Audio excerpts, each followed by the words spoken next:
पश्चिम बंगाल आसनसोल कुल्टी विधानसभा इलाके में भाजपा खेमे में गुटबाजी का मामला सामने आया है, जिस गुटबाजी में इलाके के भाजपा नेता सह आसनसोल नगर निगम के पूर्व पार्षद बप्पा आचार्य ने अपनी ही पार्टी के एक कार्यकर्ता पवन सिंह के आवास पर देर रात बुलडोजर चलवा दिया और उसका घर तोड़ दिया।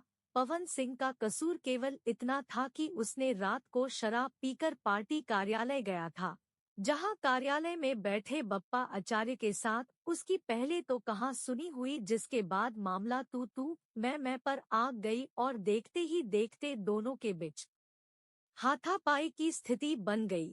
पार्टी कार्यालय में मौजूद अन्य भाजपा समर्थकों ने दोनों को अलग करवाया। वहीं भाजपा नेता बप्पा आचार्य ने सकतोरिया थाने को घटना की जानकारी दी, जिसके बाद मौके पर पहुंची सकतोरिया पुलिस फाड़ी ने भाजपा कर्मी पवन सिंह को बप्पा चटर्जी द्वारा की गई शिकायत के आधार पर गिरफ्तार कर कुल्टी थाने ले गई। मामला यही नहीं थमा, रात के अंधेरे में पवन सिंह के आवास पर बुलडोजर भी चलवा दिया गया और उसका घर तोड़ दिया गया, जिसका आरोप पवन सिंह की पत्नी सुनीता सिंह ने लगाया है। वहीं इस मामले में भाजपा के पश्चिम बर्धमान जिलाध्यक्ष बप्पा चटर्जी ने कहा है कि यह घटना पार्टी के 2 गुटों में हुई है। आखिर ऐसा क्यों हुआ, कैसे हुआ, इसकी वह जानकारी ले रहे हैं। इसके अलावा उन्होंने यह भी कहा कि पार्टी के अंदर दोबारा इस तरह की घटना न हो, उस पर भी वह अपने स्तर से देख रहे हैं। साथ में उन्होंने इस घटना की घोर निंदा भी की। রাত্রে আমাদের এখানে অক্সিজেন চলছিল এবং অক্সিজেন চলাকালীন প্রায় 12টা 4 নাগাদ পবন সিং বলে এক দুষ্কৃতী আমার অফিসে ঢোকে এবং আমার ভাই, আমার ম্যানেজার এবং আমাদের আরও 2জন সহকর্মী এখানে তারা অক্সিজেন করছিল। তাদেরকে আমার নাম নিয়ে গালাগালি করে বলে, ও কোথায়, না হলে বেটা গুলি মেরে দেবো, ওকে জলদি ডাক। তো তখন এরা ওকে ঠেলে কোনো রকমে বার করার সময় ও রিভলভারের বাট দিয়ে আমার যে ম্যানেজার কাজল বল তার চোখের এখানে মারে, হ্যাভিলি ইনজুর্ড হয়।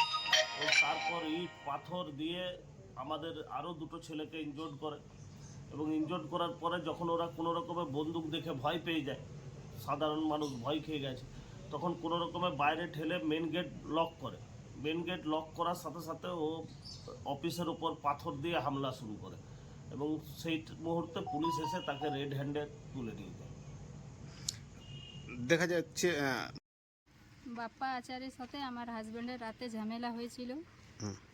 আমার হাজব্যান্ডকে বাপ্পা আচার্য বারবার ফোন করে 1 মাস ধরে ডাকছিল, কিছু টাকা পয়সা চাইছিল খরচার জন্য, 2 লাখ টাকা। আমার হাজব্যান্ডকে কালকে রাতে ফোন করে ডেকেছে, ওইখানে আমার হাজব্যান্ডের সাথে মারধর করেছে, তারপরে ওকে অ্যারেস্ট করিয়েছে থানায়। আর উল্টা তারপরে আমার বাড়িতে এসে ধাক্কাধুকি দিয়েছে, বাড়িতে ঢুকবার চেষ্টা করেছে, গালাগালি দিয়েছে। তারপরে আমরা যেখানে নতুন বাড়ি করছিলাম সেইটা জেসিপি দিয়ে পুরো ভাঙচুর করে দিয়েছে।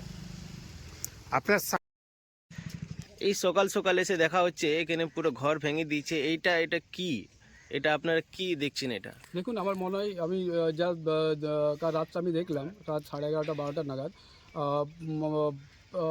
বাপ্পা আচার্য এবং তার লোকজন, তার দুষ্কৃতী দল, পবন সিং নামে এক ব্যক্তি যে আমাদের পাশেই থাকে, এখানে আমার ঘর থেকে জাস্ট আমাদের 100 মিটারের মধ্যে রয়েছে।